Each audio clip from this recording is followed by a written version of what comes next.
108-ci sualda belə bir şey deyir. Bərabər yanlı üçbucaqdır. Məsələn, biz bir dənə bərabər yanlı. Əslində çalışaq üçbucağı biraz balaca çəkin. Aha, bu bərabər yanlı üçbucağın təpə bucağı 120 dərəcə.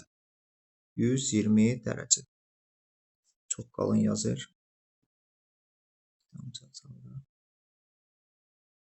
Aha. 120 dərəcədir. Tutaq ki, A, B, C. Amma deyir, bərabər yanlıdır. Bura ilə buranın bərabər olduğunu bildik. Və uzunluğu da 8 verir. Bura 8, bura 8 isə hamı bilir ki, AB də 8 kökdə 3-dür.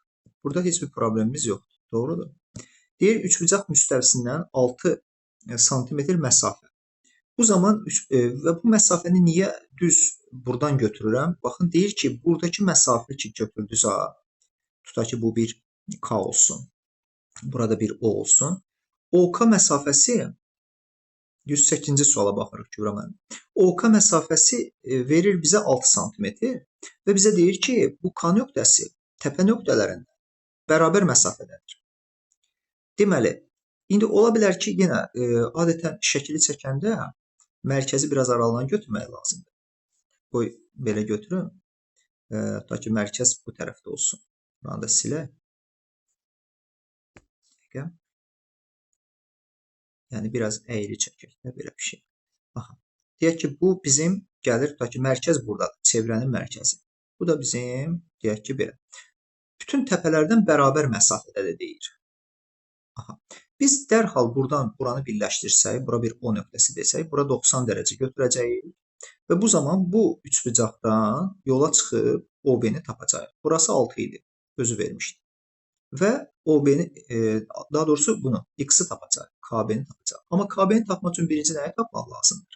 OB-ni tapmaq lazımdır. OB bərabər yanlı üçbucaqda təpələrdən bərabər məsafə yadınıza qalsın, ya daxilə, ya xaricə şəklini çevrənin mərkəzi kimi gedəcək. İndi təpələrdən olanda bunun xaricə çəkilmiş çevrə fikirləşsəz, xaricə çəkilmiş çevrə fikirləşsəz, OB, OA, məsələn, OC hamısı bir-birinə bərabər olur. Bu da radiusu göstərmiş olur. Aydındırmı? Və üçbucaq müstəvisinə qaldırılan perpendikular deyəndə üçbucağı həmişə yerdə təsəvvür edir. Stolun üstündə təsəvvür edir. OK perpendikuları deyəndə artıq üçbucaq, stolunuzun üstündə bir üçbucaq var. Siz həmin o nöqtəsindən üçbucağın deyək ki, xaricinə, daxilinə çəkən çevrənin mərkəzi olduğu yerdən perpendikular qaldıracaqsınız. Çox məsələlərdə belə deyir. Məsələn, deyə bilərsiniz ki, hansı məsələdə daxilə çəkilmiş çevrənin radiusu olar? Əgər desəydi ki, tərəflərdən, o da məsələn bərabər tərəfli deməsə də olar, bərabər yanlı. Tərəflərdən bərabər məsafə deyəndə axı daxilə çəkilmiş çevrənin mərkəzi tərəflərə doğru perpendikular olur axı, radius toxunana perpendikular olur. Yəni o qaydanı tətbiq eləmiş olacaq. İndi deməli hal-hazırda biz nə edirik? Biz OB-ni tapırıq. Kim deyər OB necə tapılacaq? R-in düsturlu ABC bölünsün 4S elə etməliyim. Hə, sahənin köməyi ilə R-i tapmaq olar. Bir də sinus art teoremi. 120 dərəcə görürsünüzsə, sinus art teoremindən tapa bilərsiniz. Bəli, sinusdan da olar. Bəli, AB-nin uzunluğu, OB bizim radiusumuzdur da, deyək ki, belə götürək. Deməli, biz də bilirik ki, A bölünsün sinus A bölünsün 2R. Yəni, burada 8 kökdə 3 bölünsün sinus 120 dərəcə. Sinus 120 dərəcə kökdə 3 bölü 2-dir. Bərabərdir 2R. Sinus art teoremindən istifadə edirik. Bunlar getdi. Deməli, radius neçə oldu? 8 oldu. Diqqətli olun. 8 oldu. 8. Hə. Onda x də 10 olur. 6, 8, 13 bucağı bu formada belə düzəldir. Əssalam, bunu tapmış olduq. Yəni, əsas məsələ məsələdə... Mənim sadəcə olaraq mərkəzi bilmirdim. Bəli. Buna çox diqqət edin. Həmişə. Yəni, təpə nöqtələrindən bərabər məsafə deyəndə ancaq və ancaq o xaricə çəkilən çevrənin, üçbucaqlar üçün xaricə çəkilən çevrənin mərkəzi olmalıdır ki, OB-ni də birləşdirsək, OA-nı da birləşdirsək, OC-ni də birləşdirsək, eyni üçbucaqlar yaransın ki, BK, KA, KC bərabər ola bilsin. Yaxşı. Sonra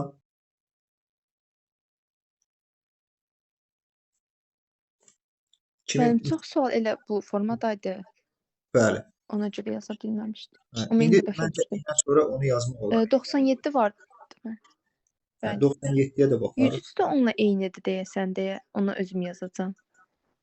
Hə, 103 indi yazmaq məsələn, bəzi şeylər var ki, məsələn, bəzi misallar var ki, onlar bir-birinə oxşaya bilər, amma bir də görürsüz ki, yaza bilmirsiniz.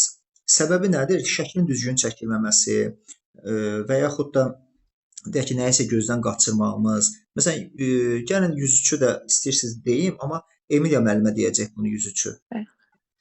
Emiliya müəllimə bilir. ABC-də rombudur. Mən sadəcə oxuyuram. ABC-də rombdur. Məsəl üçün oturacağa belə bir romb çizdik. Deməli, A, B, C, D rombdur. Rombun iti bucağı 45 dərəcədir. AB 8-dir. Deməli, hər bir tərəf romb olduğuna görə 8-dir. Rombun C təpəsindən perpendikulyar qaldırılmışdır müstəviyə, rombun müstəvisinə. C təpəsindən buradan qaldırdı perpendikulyarımızı. Tamam. CF perpendikulyarı qaldırılmışdır. Və bizə deyir ki, F nöqtəsindən rombun AD tərəfini özündə saxlayan düz xəttə qədər məsafəni tapın.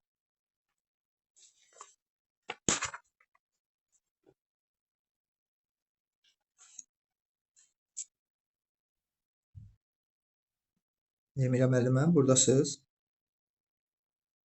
Bəli, bəli, burada. Məncə özünüz deyin müəllim. Eləmi? Bəli. Əslində bunu demişdim deyəsən. Baxın, deyək ki, bizim Müəllim, özündə saxlayan tərəf mərkəz tərəfin elə bir ortası olacaq. yox, məsələn, adi tərəfini tutaq ki, uzadıram. Məsələn, görürsüz, uzatdım. Bu siz necə fikirləşməlisiniz? ABC-də dediyimiz kimi stolun üstündə bir fiqurunuzdur və bu fiqurun C nöqtəsindən perpendikulyar qaldırmısan, stolun özünə deyək ki, ABCD formalı bir stolunuz var və stolun özünə perpendikulyar qaldırmısan. Bu zaman təbii ki, biz F-dan məsəl üçün perpendikulyar endirsək, məsəl üçün AD düz xəttinə, düzdürmü? AD düz xəttinə perpendikulyar endirsək, buna AD-yə qədər olan məsafə başa düşüləcək. İndi sadəcə olaraq burada bizdən bunun uzunluğunu soruşur. Bunun uzunluğunu necə tapacağımızı düşünməliyik. 45 dərəcəni boşu-boşuna vermir. Və biz burada təbii ki, baxın belə birləşdirəndə üçbucaq yaradacaqdır. Zeydin müəllim. Bərabər yanlı düzbucaqlı üçbucaq olacaq. Məsələn, bura bir Y qoyum. Məsələn, hansı bərabər yanlı üçbucaq olacaq? Bərabər yanlı DYS olacaq. Bərabər yanlı düzbucaqlı üçbucaq. DYS bərabər yanlı düzbucaq. Çünki bura 45 dərəcə olur, bəli. Bura 45-dirsə, burada 45 olur. Nəticədə burada düzbucaqlı üçbucaq yaranmış olur. 45-45 doğrudur. Və bu zaman bura 8-dirsə, bura 8-dirsə, onda CF-i necə tapacağıq? 4 kökdə 2. Düz katetlərdə də, düzdürmü? Bu kateti FC-nin uzunluğu vermişdi, deyəsən 7 vermişdi, düzdürmü? 7. Pifaqordan da istifadə edib FY-nin uzunluğunu tapacaqsınız. Yəni kök altında 7-nin kvadratı 49, 4 kökdə 2-nin kvadratı 32, 81, bu da 9. Yəni belə bir qayda ilə FY-ni tapa bilirik. Yaxşı. İndi məsələn, mən bunu onlayn əyani dərsdə demişdim. Yəni məsələn, soruşmuşdum ki, nə üçün məsələn FY AD-yə perpendikulyardırsa, məsələn, hardan sübut eləyə bilərik ki, burada CDY düzbucaqlı üçbucaqdır. Məsələn, CDY Evet, 3 perpendikulyar şəklinə. bəli. 3 perpendikulyar teoreminə görə bunu sübut eləyə bilirik. Çünki CF həm şeyə perpendikulyardır. ABCD müstəvisinə perpendikulyardır. Həm də CE AD-yə. Düzdürmü? Ki, mailin oturacağından keçən düz xətt, mailə perpendikulyarsa, onun proyeksiyasına da Həm perpendikulyar. proyeksiyasına. Bəli, o qaydadır. Vəssalam. Deməli, bu da belə. İndi şəkli məsələn biraz fərqli formada çəkmək olar. Belə çəkdik. Bu da belə. 90 neçəyə demişdiniz və yaxud baxın. 97. 97. Bu dəfə arxadan qabağa gedirik. Yox, onun fərqi yoxdur hardan şey eləsə. İndi gəlin buna 97-yə baxın. Məsəl üçün, əyani dərsdə iştirak edənlər, məsələn, kim bilirsə onu deyə bilər. 97. Ya da ola bilər Kübra müəllim yazmış olsun. Bunu çəkirik.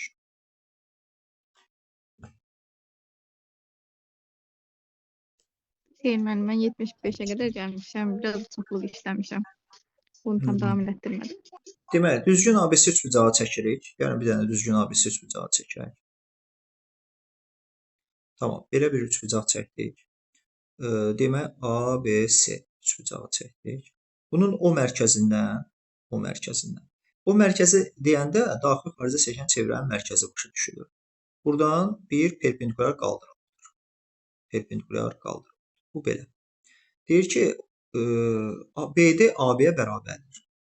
BD AB-yə bərabərdir. Gəlin bunu ABC-ni bu formada göstərim. Bir dəqiqə. Bu tərəfdə qoyum. Fərqi yoxdur. ABC. Deməli, BD AB-yə bərabərdir. Tamam, buradan belə çəkdim. BD AB-yə bərabərdir. BD-nin AB-yə bərabər olması bu nə məlumat verir? Bilirsiniz, bu nə məlumat verir? Nə deyə bilərsiniz bu barədə? BD AB-yə bərabərdirsə, bu nə xatırladır bizə? Məsələn, buranı birləşdir. Bura 90-dır. BD-nin AB-yə bərabər olması düzgün üçbucaq olduğuna görə bunların da bir-birinə bərabər olması deməkdir. Və Bəli, tetraeder. bəli, düzgün tetraeder olmuş olur. Yəni buranı birləşdirsəm də, deyək ki, DC-ni birləşdirsəm də bunlar düzgün tetraeder olmuş olur. Tamam, indi bura qədər bildik. Müəyyən bir məlumatın sayəsində buranı tapdıq. Məsələn, indi bizə deyir ki, ABC və ABD üçbucaqlarının müstəviləri arasında qalan bucağın kosinusunu tap. Hansıları? Üçbucaq ABC, bir də üçbucaq ABD. Müstəviləri arasında qalan bucağın kosinusu. ABC hansıdır? ABC. Günel müəllimə ABC. Bu buradadır. ABC buradır. ABD də haradır ABD? Ev ki, arxa üs. Ev ki, belə təsəvvür eləyin də. Burada oturacaq ABC-dir. ABC mənim oturacaq. ABC oturacaqdır. Oturacaqla ABD-nin arasında. Bəli, düz deyirsiniz. Oturacaqla ABD-nin arasında qalan bucağı soruşur. Kosinusunu. İndi bu bucağı tapmağa çalışacaq. Necə tapacağıq? Hər birindən müəllim perpendikulyar endirib həmin perpendikulyar arasındakı bucağı tapırıq. Bəli. Hər birindən perpendikulyar endirib, məsələn, onların arasında qalan bucağı tapır. Perpendikulyar endirəndə buradan buradır da, qoy qırmızı eləyib. Məsəl üçün, tutaq ki, biz buradan belə gətirdik. Bu AB görün birdən səhv edirəm. ABD-ni deyir, eləmi? ABC-ni, BDC-ni demir. Amma buradan səhv elədik. ABD arxa üzdən. Deməli, buradan gətirdik perpendikulyarı. Düzdürmü? Bəs kim deyər bunu hansı formada çəkəcəyim ki, göstərə bilək?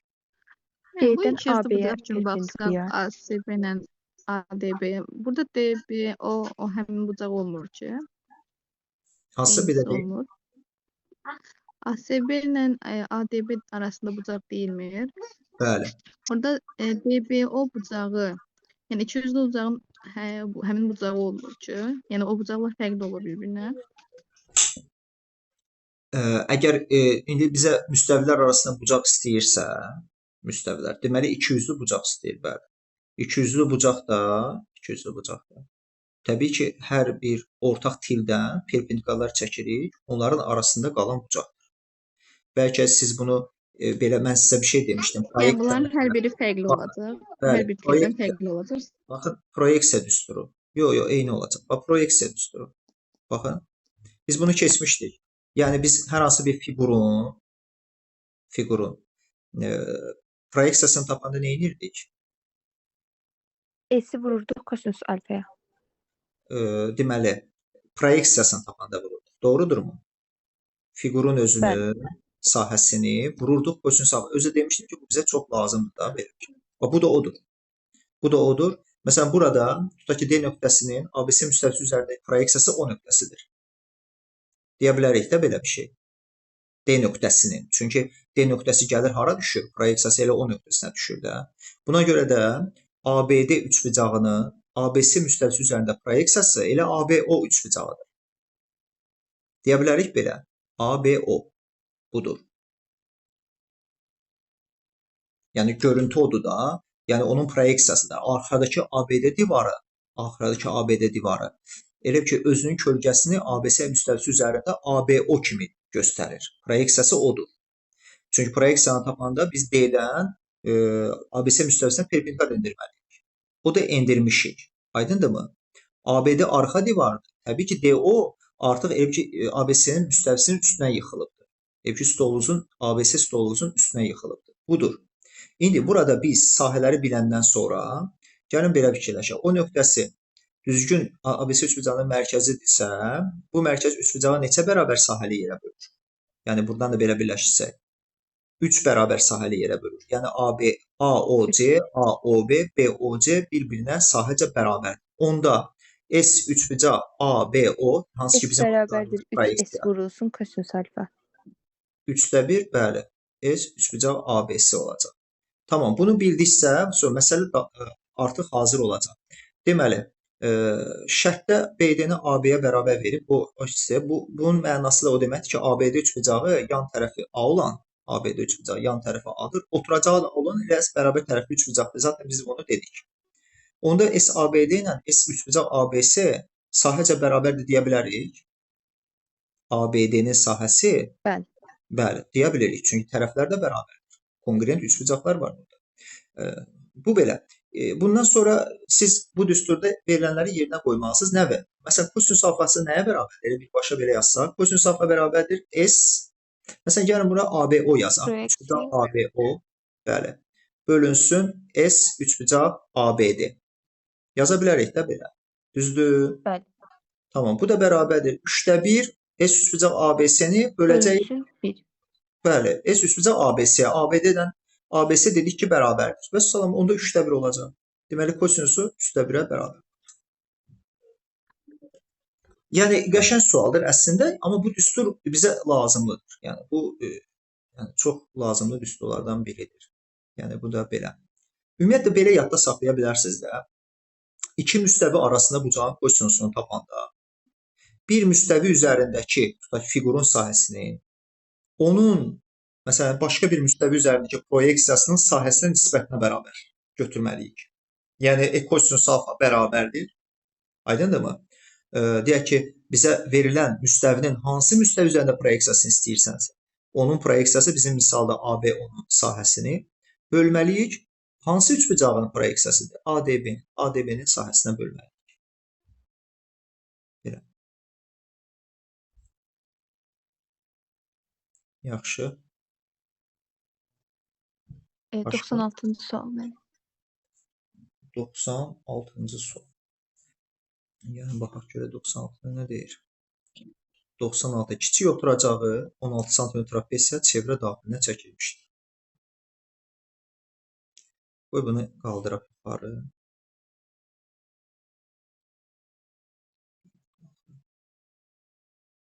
Demək, kiçik oturacağı neçə verib? 16 cm olan trapesiya çevrə daxilinə çəkilmişdir. Trapesiyanın və oturacaq 60 dərəcəlik qövsə söykənir. Trapesiyanın müstəvisinə yerləşən nöqtanın bütün təpələrindən bərabər məsafədədir. Tamam. Bir trapesiyamız var. Trapesiyamız. Bu trapesiyanı çəkək. Trapesiyanı elə fərqi yoxdur da, hansısa formada istəyirsiniz çəkə bilərik. Məsələn, tutaq ki, necə çəkək? Məsələn, belə bir çəkək, normal şəkildə ya da tərsinə çəkək. Belə bir şey. Kiçik oturacaq 16 cm-dir. Çevrənin daxilindədir. Yəni, unutmayaq, çevrənin daxilindədir. Belə bir şey, çevrənin daxilində. Bunu biraz pis çəkdim. Belə bir şey. Aha. Deyir ki, bu oturacaq 60 dərəcəli qövsə söykənir. Deməli, bu nə deməkdir? Bu kiçik oturacaq ki var, AB. 60 dərəcəli qövsə söykənir. Deməli, bu 16-nı şeydə yazın. Qıraqda. Deməli, onda bura qövs olaraq 60 dərəcədir, düz deyil. Belə. Sual. 60 dərəcəli qövsə söykənirsə, bu bizə hansısa məlumatı verir? Kim deyər? Belə bir məlumat ala bilirik. Yəni, mərkəzi bucaq haqqında nə deyə bilərik? Buradan belə çəkə bilərik mərkəzi. Çevrənin mərkəzini burada götürüb deyə bilərik. 120 dərəcə. Yəni, mərkəzi bucaq söykəndiyi qövsə bərabərdir. Bəli, o mərkəzi bucaq olur. Bəli, onda 60 olur. Onda Onda belə bərabər tutaq ki, onda tərəflər. belə tutaq ki, hamısı 16 olur. Radius 1-dir. Yəni radiusu tapmaq üçün verib bizə onu. Radiusu tapdıq burada. İndi məsələdə nə deyir? Müstəvidən kənarda bir nöqtə var da. Düzdür? Trapesiyanın bütün təpələrindən bərabər məsafədədir. Trapesiyanın müstəvisindən 12 sm məsafədə bir nöqtə var. O nöqtə 12 sm müstəvidə. Bunu o nöqtəsindən birləşdirsən səhv olmaz. Bütün təpələrdən bərabər məsafədə. Yoxsa səhv var. Məsələn, belə. Sizcə mən düz çəkirəm, yoxsa səhv çəkirəm? Fikirləşin. Bayaq dedim əslində. Çox fikirləşirsiniz amma. Düzdür, müəllim. Düzdür. Çünki biz bayaqları dedim. Bura bir tutaq ki, nöqtə özümüzdən qoyaq M nöqtəsi. Burada ABC-dir yazaq. Məsələn, çünki biz nə dedik bayaq? OC-ni birləşdirdik. Bura 90 olacaq. D10-u birləşdirdik. Bura 90 olacaq. Həm də bunlar radiuslardır axı. Aydındırmı? Çünki çevrə daxilinə trapesiya çəkmirsənsə, bu zaman DO, OC, OB, AO bunlar radiuslar olmuş olacaq. Bu belə. Bunu da bildik. Nə soruşur? Bu nöqtədən, hansı ki M nöqtəsindən, trapesiyanın təpə nöqtələrinə qədər məsafənin uzunluğunu tap. Vəssalam. Yəni buraları soruşur. Yəni bunun biri tapsaq bəs eləyir. Demək, gəlin belə baxaq. Radiusu neçə tapdıq? Radius 16-dır. Yəni radius kim mənə deyər? Radius vətərə bərabər olduğuna görə 16 yazdıq. Bu belə, bu hazır. İndi biz radiusu biləndən sonra, hündürlüyü də biləndən sonra x-i tapmağı var ki, düz deyil. Pifagordan tapa bilərsiniz. Pifagor ədədləri ilə də gedə bilərsiniz çox rahat şəkildə. 12, məsələn, tutaq ki, buradan gedirəm. 16, bəli, 20 santimetrdə Pifagora görə MDO üçbucağından tapdıq. Əslində belə baxanda hazırlaşırsan ki, çox qəliz bir məsələ olacaq. Amma görürsən ki, yox, Amma çox şəkli qurduqdan sonra. Bəli, yavaş-yavaş o sistemi oturtdurmaq lazım. Buna vaxtında buna aid çoxlu testlər çözmədiyinizə görə, məsəl üçün biraz belə deyək də çətinlik çəkə bilirsiniz də müəyyən qədər. Ona görə Müəllim, mən məktəb vaxtından keçdiyimdir. Məktəb vaxtında koronaya düşmüşdü deyə biz bunu. Bəli, onu düz əməlli keçməyiblər, ona görə bilirəm. Fəza mövzusunu biraz zəif keçirlər məktəbdə də. Belə. Yaxşı. Başqa?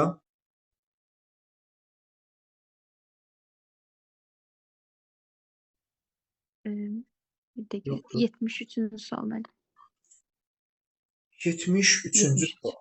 Hə, gəlin 73-ü də yazaq. Məncə 73-ü də yazandan sonra format sinəlinə keçək. Yəni varsa suallarınız verin. Çünki bunlar lazımdır. Bunlarsız çox üzvlər də eləməkdə çətinlik çəkə bilərsiniz. Şəkil hazır verilir. Lap gözəl. Şəkil veriləndə bilirəm ki, müəllimlər sevinir. Nə yaxşı şəkil var. Şəkili mən sadəcə belə çəkim burada göstərilən kimi. Deməli, belə bir müstəvi veribdir. Bu müstəvinin üstündə deyək ki, bir A nöqtəsi buradadır. Burada götürək. A nöqtəsi buradadır. Buradan belə çəkib burada C nöqtəsi götürübdür. Buradan çəkib B nöqtəsi götürübdür. B ilə C-ni birləşdirib. Səhv yazmıram. Bu belə AY. Hələlik məsələni oxumuram. Sadəcə şəkli çəkirəm. Buradan AY budur. Sonra da bizə verib ki, burada A nöqtəsindən gətirib perpendikulyar gətirib də deyək ki. Buradan bunu birləşdirib, bunu birləşdirib, perpendikulyar olduğunu söyləyib həm də. Məsəl üçün bu tərəfdə də belə çəkib dedi, səhv yazmamız. Nəysə, bizə deyir ki, bərabər yanlı ADB, D burada hardadır? Hə, D burada içəridədir. Deməli, bərabər yanlı ADB də bərabər yanlıdır. ADS də, düzdürmü? Bərabər yanlı ADB və ADS üçbucaqlardır. Bəli. Deməli, bərabər yanlı veribdir. Haranı? ADB-ni, üçbucaq ADB-ni. Bir də üçbucaq ADS-ni. Üçbucaq ADS və düzbucaq verib bunları. Bərabər yanlı düzbucaqlı üçbucaqlardır. Bu vəssalam bu məsələnin çözümünə kömək etmiş olur. Yəni necə çözümünə kömək etmiş olur, indi görəcəksiniz. Müstəvilər arasında bucaq deyir ki, neçə dərəcədir? 60 dərəcə. Hansı müstəvilər? ADB və ADS. ADB hansıdır? Arxada gördüyünüz rəngləməyə ehtiyac varsa eləyim. ADB düzbucaqlı üçbucaqdır. Zaten verib görürsünüz. ADS də ADS. Onu da 90 dərəcəni göstərmişəm. O da düzbucaqlı, üçbucaqlı. Bu iki düzbucaqlı, üçbucaqdır və bunların şeyini, nə deyim adı, 60 dərəcəsini harda yazacaq? Kim deyər? Nədən nəyi birləşdirsəm 60 dərəcəni yaza biləcəm? AD7. Bəli, bəli. Bax, buranı birləşdirəcəm. Buranı birləşdirəcəm və bu zaman 60 dərəcə ADY olacaq. Elədirmi? Yoxsa AYD? Ortaq til burada AD-dir. AD-dir. Ortaq til AD-dir. O yüzden mən yazım, siz şey edin. Üçbucaq BDS-dən mən yola, bizdən soruşduğu şey AY mailinin uzunluğudur. Yəni buradan AY mailinə x qoyaq, bunun uzunluğunu tapırıq. BY-dən YS-ni də veribdir. BY-ni 2 verib, YS-ni də 2 verib. O deməkdir ki, buradan DY-ni birləşdirdik. Bu həm də bizim medianımızdır. Yəni bunu da belə bildik. Üçbucaq BDS-dən üçbucaq BDS 60 dərəcə 60 dərəcəni indi siz deyəcəksiniz. BDS də bərabər yanlı olur. Bəs nə? Əgər bərabər yanlı ADB-dirsə, deməli burada bu hissə və bura ilə bərabərdir. Katetlər bərabərdir. Eyni zamanda ADS-də də AD ilə DC bir-birinə bərabərdir. Onda bu D-yi ki birləşdiririk, bu da həm median oldu, həm də 90 dərəcəli bucaq yaratdı. Bu belə. Sadəcə mən hələlik 60 dərəcənin hara olacağını hələlik söyləmirəm. Siz özünüz deyəcəksiniz, hansıdır 60 dərəcə? Yəni A, burada D var. Yəni bu həmin yer D. O burada D-dir. D-ni burada yaza bilərəm. D. İndi üçbucaq BDS-dən yola çıxmalıyıq. BDS-dən sadəcə D-yə mediandır. Medianı da mən yazacağım. Siz deyəcəksiniz ki, bu niyə belə oldu? Məsələn, kökdə 3/2 vur 4 yazıram. Sizcə niyə belə yazdım? Səbəb. DY-nin uzunluğunu, medianın uzunluğunu götürdüm yazdım. Kökdə 3/2 vur D.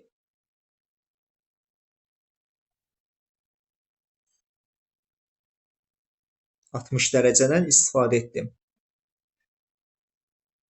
Müəllim, burada 60 dərəcə ADY olmuş olur.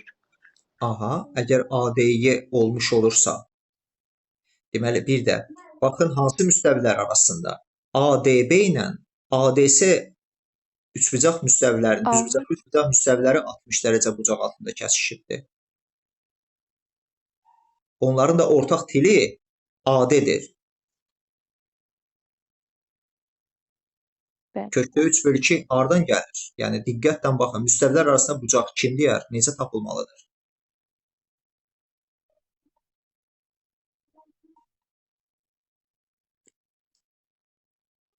Bəlkə BDC bucağıdır. Hündürlük. Bəlkə baba bu bucaqdır. 60 dərəcə. Əgər ora 60 dərəcədirsə, yəni yazmaq olarmı ki 60-60-60 bu bərabər tərəflidir. Median da kökdə 3/2 A düsturundan tapılır. Deməli bu nədir? Kökdə 3/2 A düsturudur. Baxın, bir də deyirəm. Müstəvilər arasında bucağı tapmaq istəyirsinizsə, ADB və ADS-nin ortaq tilini tapırsınız. Tapdınız AD ortaq tilidir. Həmin ortaq tildən, yəni D-nin olduğu yerdən götürək. Çünki bu daha gözəldir. D-dən həm B-yə doğru perpendikulyar, yəni AD-yə perpendikulyar. Görürsən, müstəviyə perpendikulyardır da AD perpendikulyar olmalıdır. Həmçinin DC də görürsünüzmü? Perpendikulyardır AD-yə. Və bu o deməkdir ki, həmin o bir növ belə də baxa bilərsiniz. Bu mail, bu da mail. Maillərin proyeksiyalarının arasında qalan bucaq. Aydındır? Bu həmin o 60 dərəcə BDC bucaq olur. Bucaq BDC 60 dərəcədir. Bucaq BDC 60 dərəcədirsə, deməli bizdə bayaqdan buradan bura, burayla bura zaten bir xətt, bir cızıq qoyum. Aha, yəni 4 deyil BC. Onda BD də 4-dür, DC də 4-dür. Ona görə kökdə 3/2 A düsturundan istifadə elədim. BDC-ni tapdım. Yəni BDC mənim stolumun üstündəki bir üçbucaqdır. Və bu zaman kökdə 3/2 A düsturundan istifadə elədik. Ondan sonra üçbucaq AD-yə keçirsiniz. Ondan sonrası asandır. Çünki Pifaqor teoremidir. ADİ düzbucaqlı üçbucaqdır. Nə üçün düzbucaqlı üçbucaqdır? AD əgər müstəvi üzərində kəsişən iki düz xəttə perpendikulyardırsa, o zaman oradan keçən istənilən düz xəttə perpendikulyardır. Yəni AD zaten bu müstəviyə alfa müstəvisi deyə alfa müstəvisinə perpendikulyar olmuş olacaq. Ona görə də mən bayaq soruşuram, ADİ bucağıdır. Siz deməlisiniz ki, xeyr, ADİ 90 dərəcədir. O mümkün deyil. AY isə kənardadır. Bunun ona aidiyyəti yoxdur. BDC isə, bəli, ADB müstəvisi ilə ADC müstəvisinin arasında qalan bucaq sayılır. Yerdə o 90-90 o göyə doğru millənmiş. Yəni AD elə bir ki, D nöqtəsindən qaldırılmış perpendikulyardır. Oldu mu? Və üçbucaq AD'yi Pifaqordan necə tapırıq? Bizə nəyisə vermişdi başqa bir şey. YD-ni 2 kökdə 3, Hə. AD-də 4 olar. AD də 4 olur. Çünki bərabərdir axı. Bərabər yanı demişdi onu. Burada Bəli. 4 oldu. Məsələn, burada 4 tapmışıq. DY-ni də tapmışıq. Nəsə, buradan 2 kökdə 3-ün kvadratı eləyir bizə neçə verir? 4 kök. 12, 4-ün kvadratı 6. Bu da eləyir kökdə 28, 2 kökdə 7 də bu. Cavabımız bu olacaq. Aydındır. Mən demirəm asandır. Bəli. Yəni sadəcə olaraq fikirləşmək lazımdır. Belə sualları yəni başa düşmək üçün biraz düşünmək lazımdır, öyrənmək lazımdır və soruşmaq lazımdır. Yaxşı. Sonra 72-yə də baxa bilərik müəllim. çatır. Biraz qəribədir onun şəkli. Bəli, biraz qəribədir. Çatdırsaq əla olar. Bu yöndə mən biraz sürətli görüm əsas şəkilli çəkə bilsək. Deməli, belə bir iki müstəvi verib, iki üzlü bucaq kimi. Düzdür? Belə. Bu gəlsin burada. Sonra buradan növbəti müstəvimizi çəkək. Belə. Burada deməli çox getməyək. Bunu niyə belə qaldırdım? Bu bir dəqiqə bunu aşağı salın. Təzədən. Burada beləncik bu formada getsin. Burada da aşağıdan da o formada çəkək. Yine paralel çəkirik ki, qəşəng görünsün də. Bu da belə. Nəsə, düzəltdik belə bir şey. İndi burada nə deyir? Burada D, bura Y, bura C. Buradan C-dən bir dənə xətt gətirib, birləşdirib. Burada K var, F daha doğrusu var. Burada K buradadır. Düzdürmü? Bura 60 dərəcə qoyub. Burada B qoyubdur. Və bir də deyir ki, K-yı YF-ə bərabərdir. K-yı KF-ə bərabərdir. İki dənə qoydum ki, görünsün. Uşaqlar, mən uzatmadan bunun həllini deyim. Deməli, bizə YK-nı KF-ə bərabər verir. Düzdürmü? Bir də D-yə 2-dir. Bunları yazaq. D-yə 2-dir. Burada A var. AB 4-dür. AB buradadır. 4-dür. Buranı verib. Sonra ADF ABCD kvadrat müstəvisi AD'yi burada 60 dərəcə bucaq adını kəsişir. Onu yazmışıq. KC-ni soruşur. KC parçasının uzunluğunu tap. X qoyaq buna. Deməli, birinci nə edək? Birinci nə iş görək? Birinci, bu amma çətin sualdır. Yəni, istərseniz bunu görə vaxtımı çatacaq. Bunu düşünmək lazımdır ki, necə eləmək olar. Onda AD ilə YK FK-ya bərabərdir. YK FK-ya bərabərdir. ABCD kvadratdır. ABCD kvadrat müstəvisidirsə, demək bu kvadratdır. Onda burada 4 olur da. Düzdür uşaqlar. Bura 4 olur, burada 4 olur. Bu tərəf kvadratdır yəni. Oldu. Bu kvadrat olduğuna görə buranı belə başa düşə bilərik. Bu belə. Kiminsə fikir varsa, kömək eləmək istəyirsə buyursun. Kömək eləmək istəmirsə heç nə olmaz. Deməli, mən nə edəcəm? Burada bir AD-nin düz ortasında bir nöqtə götürürəm. Fikirləşirəm ki, ortada götürürəm. Və bunu burayla birləşdirdim. Gətirdim, burayla birləşdirdim. Daha doğrusu çox getməyim. Burada bir geri qayıdım. Buradan buranı birləşdirirəm. Və buradan da bunu birləşdirirəm. Yəni, bura bir M hərfi qoyuram. Bura Onda 60-ı gətirdim bura. onlar da yaza bilərik. 4-ün çox. 60-ı gətirdim yaxına ki, həmin o KC-yə yaxın olsun da. KC-yə yaxın olsun. KC-ni aşağıda düşürmək olardı mı? Bu orada qalsın belə. Məsələn, mən burada nə edəcəm? Tutaq ki, bura bir K' qoydum. K', M. Elə ki, havada dik duran, elə ki, belə düşünün də, düzbucaqlı, üçbucaqdır. K' tapıram. K' olacaq K karşıdırıq. Olacaq neçə? Kökdə 3. 60-a görə, 60 dərəcəli. Aydındırmı? Onda burada 1 olacaq da 30, 60, 90-a görə. K karşıdırıqda buradadır, kökdə 3. Tamam, bura öz 30, 60, 90-a görə yazdım. Bu belə. Yəni buranı 90 dərəcə götür. Bəli. 90 dərəcə götür. Deməli, indi keçdik şeyə. K-dan C-ni birləşdirəcəm bu dəfə. K karşıdırıq C-yə baxacam. Deyə bilərsiniz ki, bu nətər olacaq? Məsəl üçün belə baxaq. Ortalama necə? Məsələn, buranı birləşdirsək, baba belə. Bura 3 olur.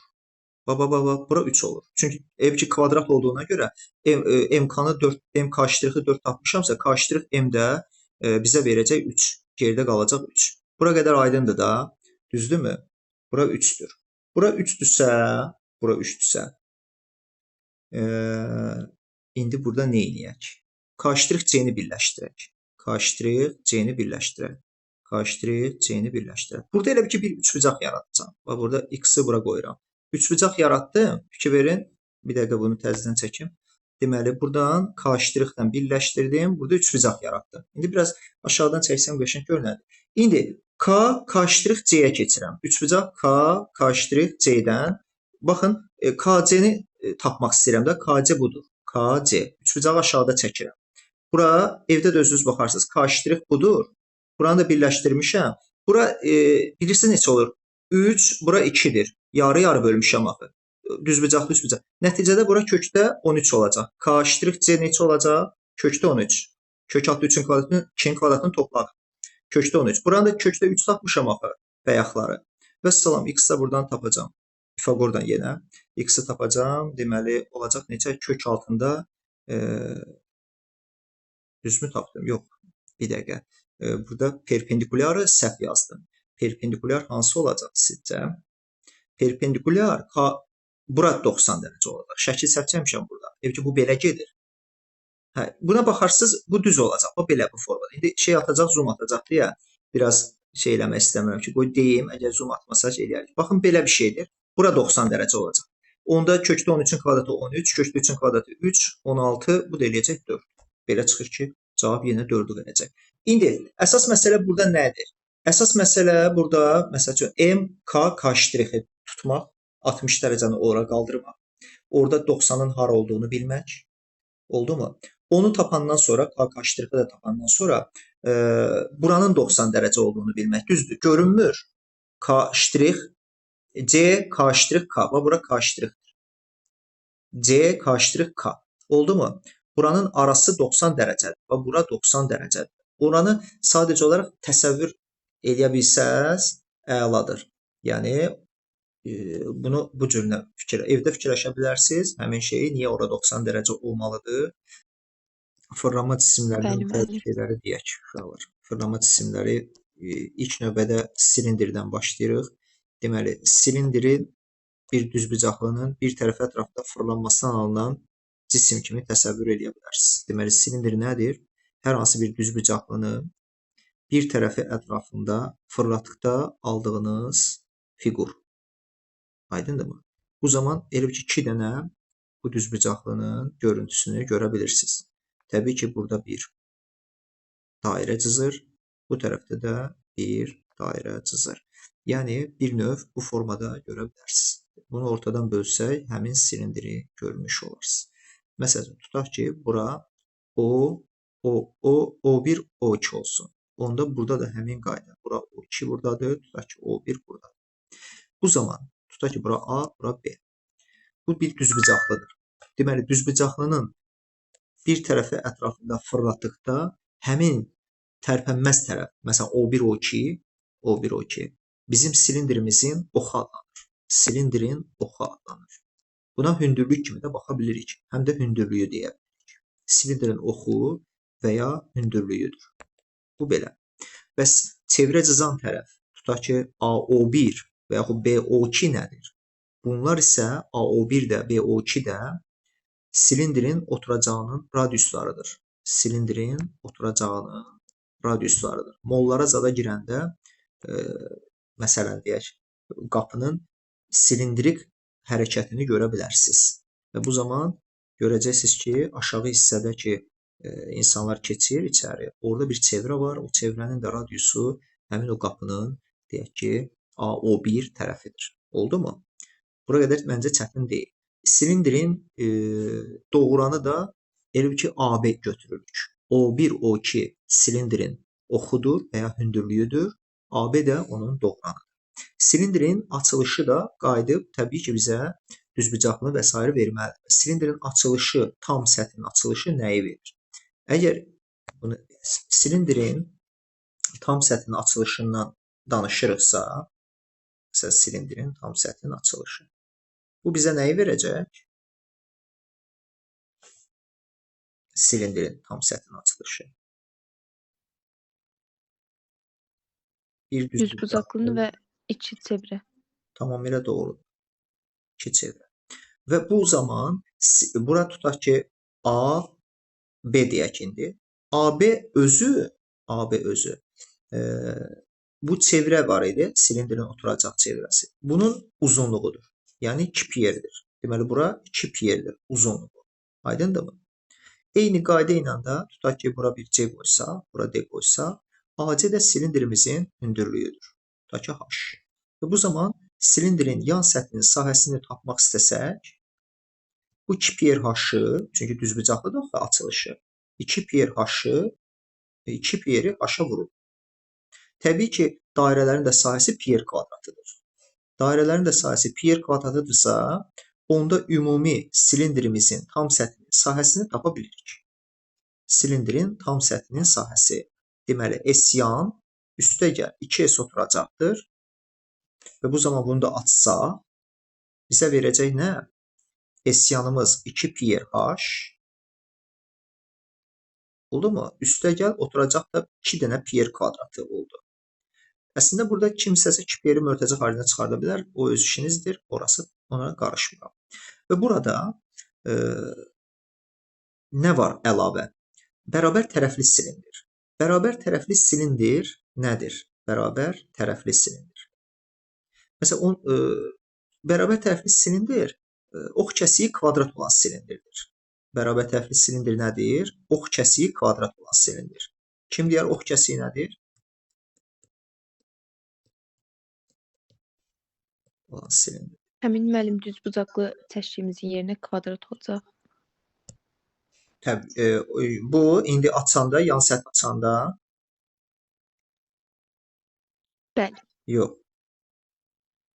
Orada yan səthində ox kəsiyi başqadır. Ox kəsiyi silindrin oxundan keçən müstəvi ilə kəsiyidir.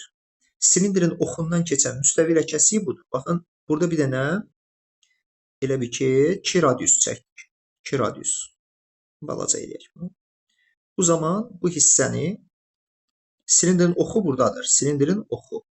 Çevrələrin mərkəzləri arasındakı məsafədir. Bax, bu ox silindrin oxudur. Silindrin oxundan keçən müstəvi ilə kəsiyinə, yəni tutaq ki, burada A, B, C, D. Bax, bu A, B, C, D-yə nə deyəcəyik? Silindrin ox kəsiyi. Bunu hər tərəfdən keçirdə bilərsiniz. Əsas odur ki, sonsuz sayda keçirdə bilərsiniz ox kəsiyini. Hamısı bir-birinə bərabər, konqruent. Düzbucaqlıdır. Silindrin ox kəsiyi də nədir? Düzbucaqlı. Biz düz dairəvi silindirdən danışırıq. Düz dairəvi silindir. Düz dairəvi silindir, yəni oturacaqlar bir-birinə necə paralel və bir də nə olur? Hündür, məsəl üçün yan til deyək də. Yan til yoxdur əslində burada. Məsələn, burada BD deyək, oturacaq müstəvisinə perpendikülər olur. Aydındır? İndi ox kəsiyi kvadrat olan silindirdə H bərabərdir 2R olur. Hündürlük 2R-ə bərabər olmalıdır. H bərabərdir 2R olmalıdır. Yəni bura H-dırsa, burada 2R-dirsə H 2R-ə bərabər olur. Bərabər tərəfli silindir maksimum həcmə malik olur. Əgər eyni səth sahəsinə malik silindirlər arasında verilibsə. Eyni, bir də deyirəm, səthə malik, səthin sahəsinə malik silindirlər içərisində maksimum həcmə malik olan bərabər tərəfli silindirdir. Az materialla, yəni daha çox tutuma malik silindir düzəltmək istəsəz, gəl onu bərabər tərəfli silindir edəsiniz. Oldu mu? Və burada da təbii ki, bərabər tərəfli silindirdə də tam səthin sahəsini tapanda, əgər biz yan səthi 2πr h idisə, 2πr h idisə, H-ın da yerinə 2 yer qoya bilirik. Oldu. Yan səthi düzəltdirik. Nə oldu? 4 pi r kvadrat. Gördüyümüz kimi. Əgər desələr ki, bəs oturacağın sayısı, o da zaten bilirik. Pi r kvadratı. Təbii ki, 2 dənə oturacaq olduğuna görə 6 pi r kvadratından tam səthin sayəsini, 6 dairənin sayəsini cəmi kimi yadda saxlaya bilirik. Bu da belə qısa bir qayda olmuş oldu. Tamam, başqa bir şey. Məsələn, silindrin həcmi, kim bilir silindrin həcmini? V bərabərdir. S oturacaq vurulsun H. Bəli, V bərabərdir. S oturacaq vur H. Oturacaq da pi r kvadratı olduğuna görə, deməli bizim düsturumuz olur pi r kvadratı vur H. Yəni çox rahat şəkildə oturacağın sayısını tapıb hündürlüyə vuraraq tapa bilərsiniz. Ümumiyyətlə silindrin müxtəlif kəsikləri olur, bunu biləsiniz. Məsələn, bəzən deyirlər ki, baxın, qismə ayaqları ox kəsiyi kvadrat olan silindrə dedim bərabər tərəfli silindr. Məsələn, desəm ki, kvadratı öz tərəfi ətrafında fırlatsaz, alınan silindr bərabər tərəfli silindrdir. Kvadratı fırlatsaz. Nə deyərsiniz? Xeyr. Mümkün deyil. Çünki biz kvadratı fırladanda, tutaq ki, burada H-dır, məsələn, burada H-dır. Təbii ki, bunu fırladanda burada belə bir Düz bucaqlı. Bəli. Axı biz də demişdik ki, bizdə də ox kəsiyi, bunun üzü ox kəsiyidir. Biz də demişdik ki, ox kəsiyi kvadrat olmalıdır. Axı bura 2H olur. Bu tərəf H qalır. Ona görə demək H bu qaydada olmaz. Bu qaydada olmaz. Silindrin demək müxtəlif kəsikləri var. Bunlardan biri dedik ox kəsiyidir. Bu əla. Amma bir də görə bilərsiniz ki, müəyyən hissələrini sizdən soruşa bilər. Məsələn, tutaq ki, belə bir kəsik verir. Amma silindrin oxuna gəl eləyək də, belə fikirləşək. Məsələn, tutaq ki, bir dənə belə bir şey cızdım, şəkil çəkirəm. Məsələn, belə bir şey. Belə bir şey çəkirəm. Məsəl üçün olsun. Oxşada biləcəm və yəni belə bir şey istəyirəm çəkim. Bu da belə. Bunu buradan çəkim. Belə bir şey. Aha, belə bir kəsik alsam. Belə bir kəsik alsam. Mərkəzdə bura olsun da. Deyək ki, mərkəzdə bura olsun. Burayla da bura bərabər olsun. Tutaq ki, bu tərəf belədir də, belə gəlir. Məsəl üçün, desəm ki, radiusu bunun verim, tutaq ki, 8. Radiusu 8-dir. Hündürlükdür, burada hündürlük olsun. Burada hündürlük olsun. Hündürlüyü də verirəm, tutaq ki, 20. Kim deyər, bu kəsiyin həcmini necə taparım? Bu kəsiyin həcmini. Bura 90 dərəcədir. Bəli, ümumi silindrin həcmini tapıb, sonra hansı hissəsini təşkil edirsə, yəni 1/4 hissəsini. Bəli, onda ümumi 1/4 hissəsini, yəni belə tapa bilərsiniz. Bəli, onu da deməli düşünüb tapa bilərsiniz. Yaxşı. Sonra kəsiklər başqa cür verilə bilər. Yəni cürbəcür kəsiklərlə qarşılaşa bilərsiniz. Məsələn, tutaq ki, bizim belə bir kəsiyimiz ola bilər. Məsəl üçün, bir var, belə çəkirəm, məsələn, gətirirəm bura. Məsəl üçün, mərkəz başqa yerdə qaldı. Tutaq ki, bu mərkəz başqa yerdə qaldı. Buranı belə götürmüşük. Məsəl üçün, bu formada. Bu da bir kəsik sayılır. Amma təbii ki, bu da düzbucaqlıdır. Əgər oxuna paralel keçirilibsə, baxın, bu silindrin oxuna paralel keçirilibsə, müstəvi kəsiyi, bu da düzbucaqlı olmuş olur və kəsiyin sayəsində deyəndə düzbucağın sayısı başa düşəcəksiniz. Unutmayın. Sonra, oxşarlıqla bağlı silindrlərdə oxşarlıq ola bilir. Məsələn, oxşar fəza fiqurlarında olduğu kimi xətti ölçənin nisbəti eyni olur. Oldu mu? Yəni, sahələrin nisbəti, məsələn, həcmlərin nisbəti deyəndə V1 bölünsün V2 oxşarlıq veribsə, təbii ki, oxşarlıq əmsalının kubu olur. Yəni, orada da radiusların nisbətini yaza bilərsiniz və s. Və bunun kubu olur. Bu ən asandadır, amma yenə də bilmək lazımdır. Tam səthin sayəsini tam səthin sayəsinə böləndə, yan səthin sayəsini yan səthin sayəsinə böləndə, təbii ki, bu oxşarlıq əmsalıdırsa, oxşarlıq əmsalının kvadratı olur. Yəni, məsələn, bu K kubudursa, bu da K kvadratıdır. Onu da yadda saxlamaq lazımdır ki, lazım olduğu gözlər. Keçək başqa bir şeyə. Məsələn, əgər bir silindri götürsək, məsələn, əyilmiş silindr. Mən məsələn demişdim ki, bunu deyim. Məsələn, tutaq ki, biz silindri iki məsələ tipi var. Bir, məsələn, qarışqanın silindr üzərində hərəkət məsələsi tipi. Daha çox uşaq müəllimləri belə əziyyətə salan. Bir də tutaq ki, əyirsən, silindri əyəndə içində su olur, suyun tökülməsindən bağlı sual verir. Məsələn, belə bir şey. Gəlin onlardan özümüzdən bir dənə belə bir məsələ düzəldik. Məsələn, tutaq ki, necə deyək? Gəlin belə bir şey götürək. Bir silindr formalı bir qabımızı əyəcəyik. Deməli, burada silindr formalı bir qabı su ilə doludur. Əvvəlcə su ilə dolu idi. Mən bunu əymişəm. Tutaq ki, də bu qabdır. Bunu üfüqlə 60 dərəcəyə bucaq altında əymişəm. Yəni onda baxın, 60 dərəcə bucaq altında əymək bu deməkdir. Bax, bura 60 dərəcə. Belə əymişəm 60 dərəcə.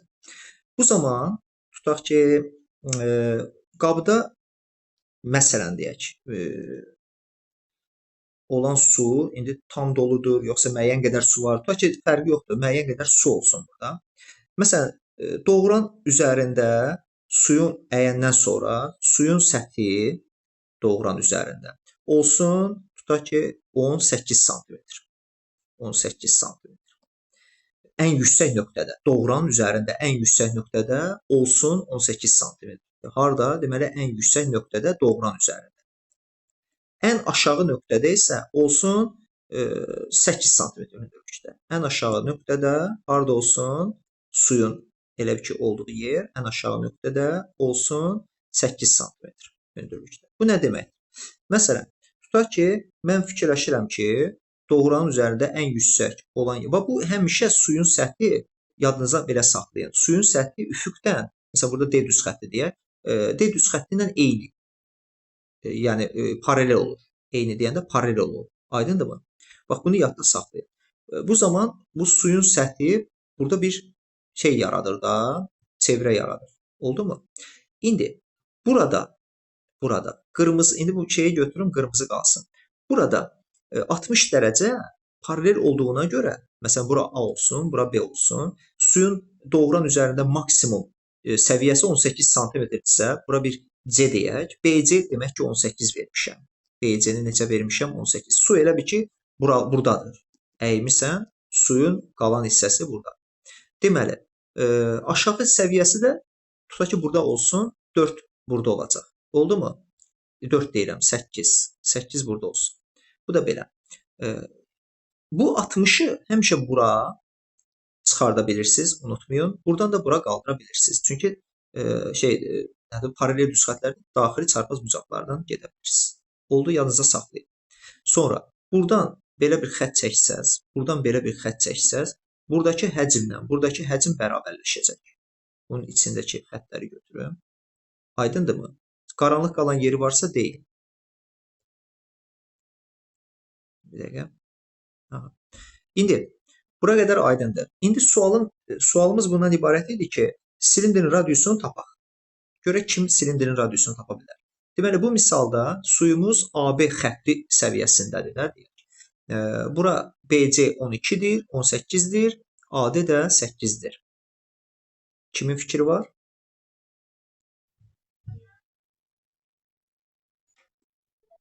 Müəllim, 18 D və C-ni birləşdirsək, trapesiya yaranar. Nə edirik ki, onu əziyyət çəkməyək bəlkə. Elə burada bunu A-dan çəkdim Y-yə qədər. Paralel çəkdirsək. Aysa, A-dan Y-yə qədər çəkirəm. Perpendikulyar A, perpendikulyar. Burada AB-yi 8 ora 10 qalar. Bəli, 18-dən 8 çıxıb buranı 10 tapırıq. İndi eləsin vermək olar ki, daha amma bu da rahat oxşu. Baxaq ki, 60, 30, 60, 93 bucağı yaratdı. 13. Deməli, 2 radiusumuz, A-yə 2 radiusumuzdur. Bunu unutmuruq. Burada 10 kökdə 3 və salam. Buradan da 5 kökdə 3 cavabı tapırıq ki, bizdən radiusu soruşsansa buyur. 5 kökdə 3 olsun. İndi bəzən başqa şey soruşacaq. Məsələn, gəlin bir dənə də belə bir sual verim. Buna oxşar. Məsələn, tutaq ki, şəkildə bəzi şeyləri silim, elə bunun üstündə verim. Məsələn, tutaq ki, burada geçsin bunlar. Bunlar geçsin. 60 dərəcədə olmasın. Burada götürürlər. Bu da olmasın. Tamam, buraları sildik. Məsələn, tutaq ki, silindrimizin hündürlüyü olsun 20 sm. Silindrimizin hündürlüyü neçə santimetr olsun? 20 sm. Aha, 20 sm. Yəni haşımız olsun 20 sm. Bu belə. İçi su ilə dolu olsun. Və biz bu dairəvi silindri, dik dairəvi silindri, məsələn, oturacaq müstəvisi ilə 45 dərəcə bucaq əmələ gətirənə qədər əyirik. Yəni, bura 45 dərəcə olsun. Əyirik. Sizcə silindrdə nə qədər su tökülər? Gəlin, oturacağın radiusuna verək. Radius olsun, məsəl üçün, 5 olsun, 5 sm. Deyir ki, nə qədər su tökülər? Deməli, ağzına kimi su ilə dolu idi.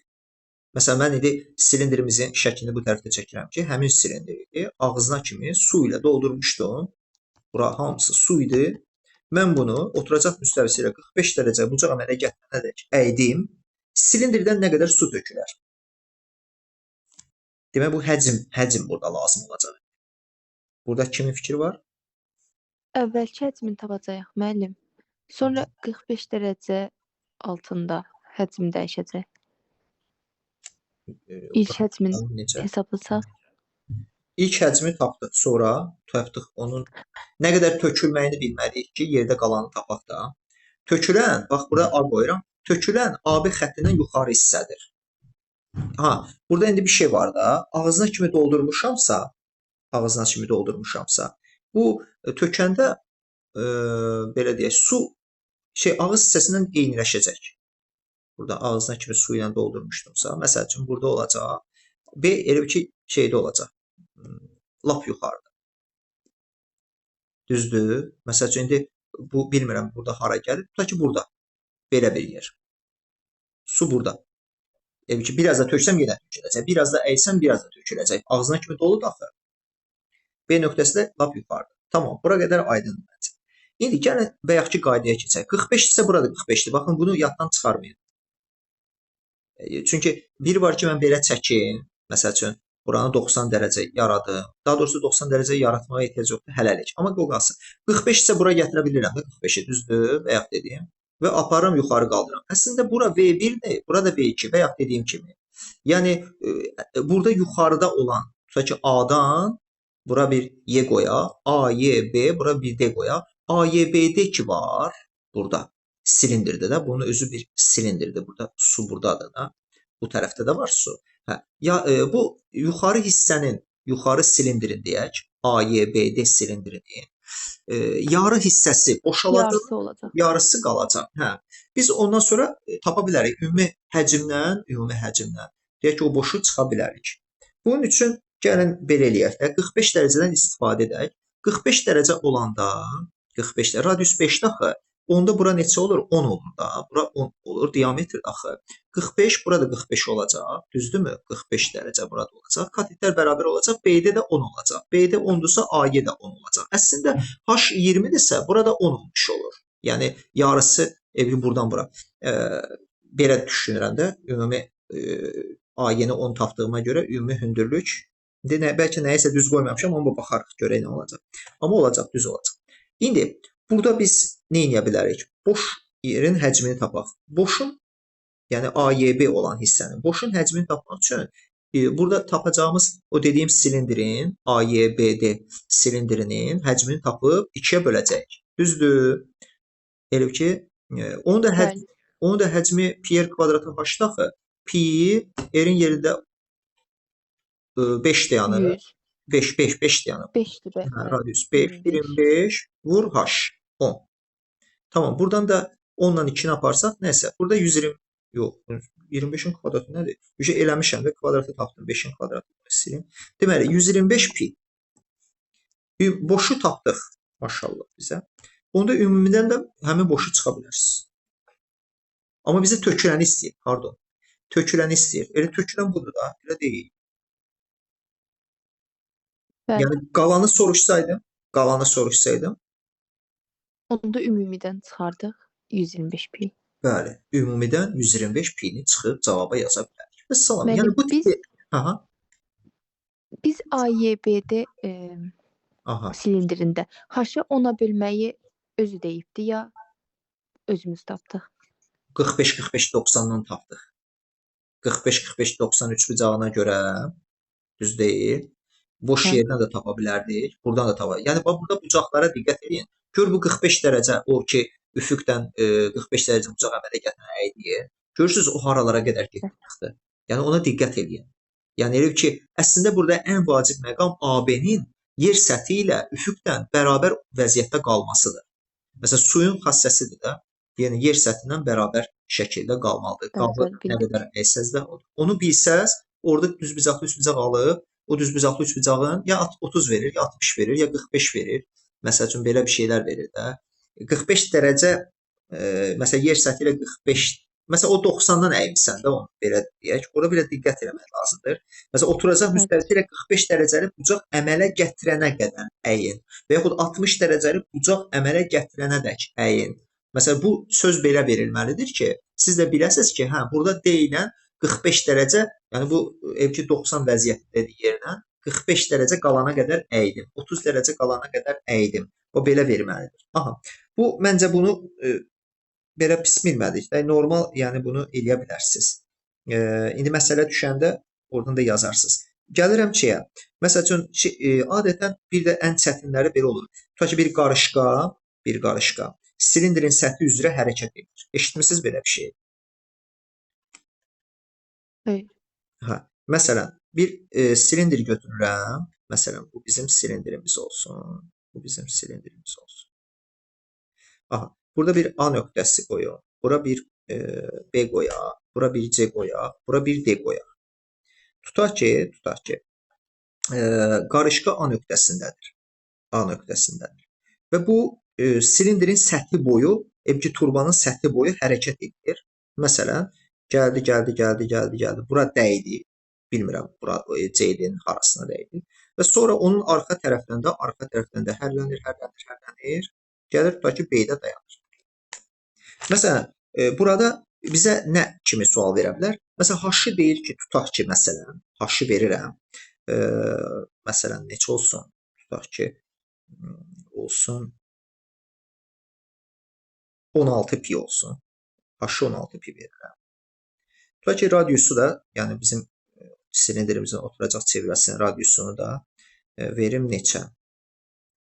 Yəni elə ədəd qoyanda rahat ədədlər olur bəzən. Məsələn, bilmirəm, 4 qoyuram, sonra baxaram. Pifaqor ədədlərinə görə. İndi sual belədir. Məsələn, bu A nöqtəsindən silindrin səthi üzrə hərəkət edən qarışqa əgər hərəkət nəticəsində gəlib B-yə çıxıbsa, burada ən qısa yol nə qədər yoldur? Yəni, qarışqanın çıxdığı nöqtədən getdiyi nöqtəyə qədər ən qısa yol. Həmişə ən qısa yolu soruşacaq. Niyə? Çünki o geçsin, aşağı düşsün, fırlansın, yuxarı qalxsın, belə söhbət olmasın. Yəni, onu tapa bilmərik. Deməli, ən qısa yolu soruşsa, A-dan B-yə doğru bu cürlə hərəkət edən, vintvari formada hərəkət edən qarışqa, deyək ki, ən qısa A-dan B-yə nə qədər yol gəlmişdir. İndi, biz bunu necə eləməliyik? Baxın, sizə bir şey deyim. Əgər hər hansı bir silindri götürsəz,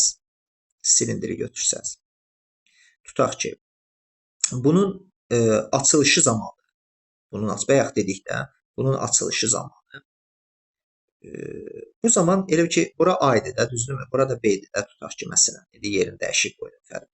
Məsələn, tutaq ki, burada A, burada B olacaq. Bu hissə təzədən ki, A-ya qayıdacaq.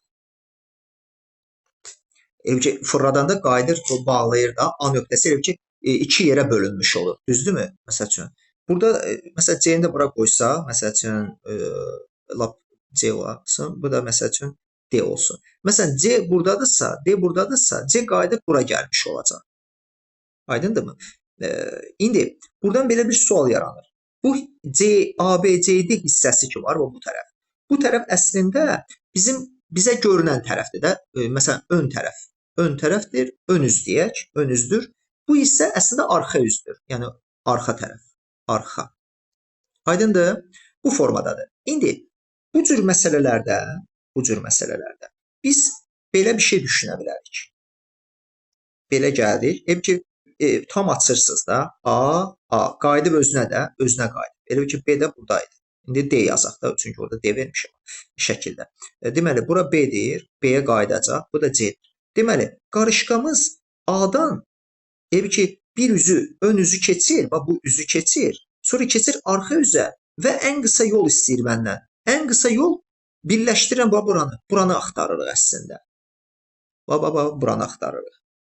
Əslində çətindir, amma maraqlıdır. Məsələn, h-ımız 16 pi-dirsə, demək bura 16 pi-dir. Radiusu 4 vermişəmsə, deməli buradan bura neçə olacaq? 8 olacaq. Neçə olacaq? Düz deyirəm də, elədirmi? Bəli. Amma bu şeyin siz deyin, nədir onun adı? Açanda axı çevrənin uzunluğu olur. Çevrənin uzunluğudur açanda. Deməli A-dan A-ya çevrənin uzunluğudur. A-dan A-ya çevrənin uzunluğudur. Diqqətli olmaq lazımdır. Deməli onda radius 4-də 8 pi olacaq. Bəli, 8 pi olacaq. Bax bura 8 pi-ni vermiş olacaq. Ondan sonra Pifaqor teoremindən istifadə edib deməli AB-ni tapa bilərik. AB bərabərdir. Məsələn 8 gəl bunu 10 pi eləyək. 10 pi eləyək. Yox, 10 pi yox. 6 pi eləyək. Bir də vaxtımız itməsin. Demək onda neçə olacaq AB? 6, 8, 10 pi. Və sancağımız 10 pi olacaq. Yəni qarışqanın deməli A nöqtəsindən spiralvari formada əvvəlcə DC-yə gəlib sonra B-yə qayıtması, arxa üzdən dolanıb qayıtması yəni şəkil üzərindən verə də bilər. Məsələn, biz orada ən qısa yolu tapa bilərik. Yəni həmin yolu ən qısa nə qədər yol gedir, o da AB çıxar. Bunu bir dənə də belə bir üsulla həll edə bilərəm. Bax, onu da deyim, çox maraqlıdır. Gəlin, onu da demiş olum. Məsələn, mən elə bir ki, bir dənə tam dövr eləmiş olur da, silindiri əgər belə gedibsə, bir dənə tam dövr eləmiş olur. Tam dövr eləyibsə, elə bir ki, mən bu hissəni götürürəm. Bax, qırmızıdan göstərim. Bax, bu AD çevrəsi var. AD çevrəsi var. Bu AD çevrəsini bir dənə tam dövr eləyib elə. Onda biz bunu belə fikirləşə bilərik. Məsəl üçün, çevrənin uzunluğunu taparam. Məsələn, bu 4 idi də, düzdürmü? Çevrənin uzunluğu olacaq neçə? 8 pi. 8 pi. Aşağıda yazıram 8 pi. Yəni bir də şey çəkmirəm də, bu düzbucaqlı formasını çəkmirəm.